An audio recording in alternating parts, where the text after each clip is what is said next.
নমস্কাৰ, আপোনালোক সকলোকে মোৰ ইউটিউব চেনেল আছাম এক্সাম কৰালৈ স্বাগতম জনাইছোঁ। ইতিমধ্যে হয়তো আপোনালোকে গম পাইছে যে যি নিযুত মইনা আঁচনি 2.0 আছিলে, অৰ্থাৎ 2 নম্বৰ যি নিযুত মইনা আঁচনি আছিলে, তাৰ পে'মেণ্ট অহা দেৱালীৰ পিছত অৰ্থাৎ 20 অক্টোবৰ পিছত আপোনালোকক প্ৰদান কৰা হ'ব। মুখ্যমন্ত্ৰী ডাঙৰীয়াই ইতিমধ্যে লাইভ যোগে জনাইছে যে ফেচবুক লাইভ যোগে জনাইছিলে যে আপোনালোকৰ যি পে'মেণ্ট আছে সেই পে'মেণ্ট দেৱালীৰ পিছত দিয়া হ'ব। এতিয়া হয়তো আপোনালোকৰ মনত প্ৰশ্ন হৈছে যে যি পে'মেণ্ট আছে তেওঁ যে কৈছিল তাৰ আগতে এটা লাইভত কৈছিল যে যি পে'মেণ্ট আছিলে সেই পে'মেণ্ট আপোনালোকৰ প্ৰথম কিস্তি পে'মেণ্ট আপোনালোকৰ চেক যোগে দিয়া হ'ব। অৰ্থাৎ আপোনালোকে প্ৰথম কিস্তি পে'মেণ্টটো চেকৰ যোগেদিহে পাব, বাকীখিনি ডিবিটি মোডত পাব। অৰ্থাৎ ডাইৰেক্ট বেনিফিট ট্ৰান্সফাৰ, অৰ্থাৎ আপোনাৰ যিটো বেংক একাউণ্ট দিছিলে সেই বেংক একাউণ্টত ডাইৰেক্ট পইচাখিনি সোমাব আপোনালোকৰ নৱেম্বৰ ডিচেম্বৰ তেনেকৈ একাধিক্ৰমে। প্ৰথম কিস্তিৰ ধন আপোনালোকে চেক যোগে ল'ব লাগিব। হয়তো আপোনালোকে গম পাইছে যে হয়তো আপোনালোকৰ মাজত আৰু প্ৰশ্ন আছে যে চেকখন কেনেকৈ দিব, ক'ত দিব আৰু কেনেকৈ কি কৰিম। প্ৰথম কথা হ'ল আপোনালোকে ইয়াত আপোনালোকৰ যিখিনি মই এমাউণ্ট সেইখিনি কথা কৈ লওঁ। প্ৰথম যিসকল ছাত্ৰী ক্লাছ 11 বা 12ত পঢ়ি আছে তেওঁলোকে 1000 টকা পাব। অৰ্থাৎ তেওঁলোকৰ এখন 1000 টকীয়া চেক দিয়া হ'ব আপোনালোকৰ অক্টোবৰ মাহৰ কাৰণে। তাৰপিছত যিসকল ছাত্ৰ ছাত্ৰী BA BSc BComত পঢ়িছে তেওঁলোকক 1250 টকা দিয়া হ'ব, এখন 1250 টকীয়া চেক দিয়া হ'ব। তাৰপিছত তেনেকৈ যিসকল MA MSc পঢ়ি আছে বা BEd পঢ়ি আছে তেওঁলোকক 2500 টকীয়া এখন চেক দিয়া হ'ব আপোনালোকৰ মাহেকত, মানে অক্টোবৰ মাহৰ কাৰণে। গতিকে তেনেকৈ প্ৰত্যেকটোৰ কাৰণে এখন এখন চেক দিয়া হ'ব। প্ৰত্যেকটো ষ্টুডেণ্টৰ নামৰ এগেইনষ্টত দিয়া হ'ব, অৰ্থাৎ আপোনাৰ নামটো দিয়া হ'ব বা আপোনাক চেকখন দি দিব, নামটো নাথাকিবও পাৰে। চৰকাৰৰ ফালৰ পৰা যিটো চেকখন আহিব সেইখন আপোনালোকে পাব। ক'ত পাব সেইটো কথা মই আপোনালোকক জনাই দিম। এইখিনি আপোনালোকে হয়তো এপ্লিকেশ্যন এপ্লাই কৰোঁতে গম পাইছিলে। ইয়াত কৈছে যে mode of payment DBT system through bank account its eligible girl student. অৰ্থাৎ অহা মাহৰ পৰা আপোনালোকে ডাইৰেক্ট বেনিফিট ট্ৰান্সফাৰ পাব। অৰ্থাৎ আপোনালোকৰ বেংক একাউণ্টত প্ৰত্যেক মাহে হয়তো কোনোবা এটা তাৰিখত আপোনালোকৰ পে'মেণ্টখিনি পাই যাব। আপোনালোকে গম পাইছে যে নিযুত মইনা আঁচনি আছিলে, নিযুত মইনা আঁচনি শুভাৰম্ভণি কৰোঁতে অৰ্থাৎ প্ৰবৰ্ত যেতিয়া বিতৰণ হৈছিলে তেতিয়া এটা মানে চেৰিমনিয়েল পতাৰ নিচিনা হৈছিলে, মানে আপোনালোকৰ এখন মিটিং পাতি দিছিলে। সেই মিটিংখন আপোনালোকে গম পাইছে 6 আগষ্টৰ দিনা গুৱাহাটী ইউনিভাৰ্চিটিত হৈছিলে BKB অডিটৰিয়ামত।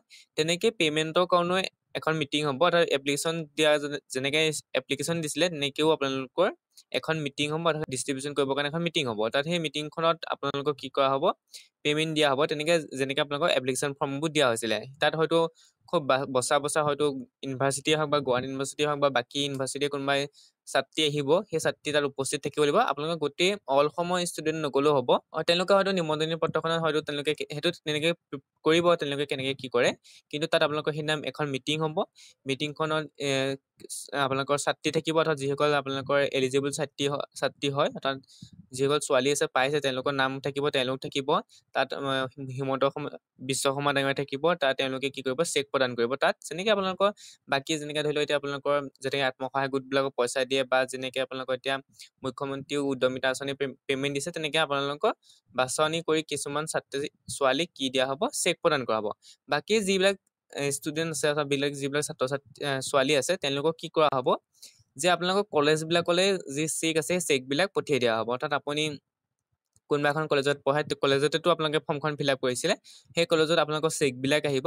সেই চেকবিলাক আপোনালোকে কলেজৰ পৰা কালেক্ট কৰিব লাগিব। তেনেকৈ ইয়াত উল্লেখ হৈছে যে application forms will be distributed in over 380 institution across Assam on the same day. অৰ্থাৎ যিদিনা আপোনালোকৰ চেকখন প্ৰদান কৰা হ'ব, সেই ধৰি লওক য'তেই নাপাতক আপোনালোকৰ প্ৰগ্ৰেমটো, সেই প্ৰগ্ৰেমত আপোনালোকৰ যি ছাত্ৰ ছাত্ৰী ছোৱালী আছে তাত আপোনালোকৰ চেক প্ৰদান কৰা হ'ব।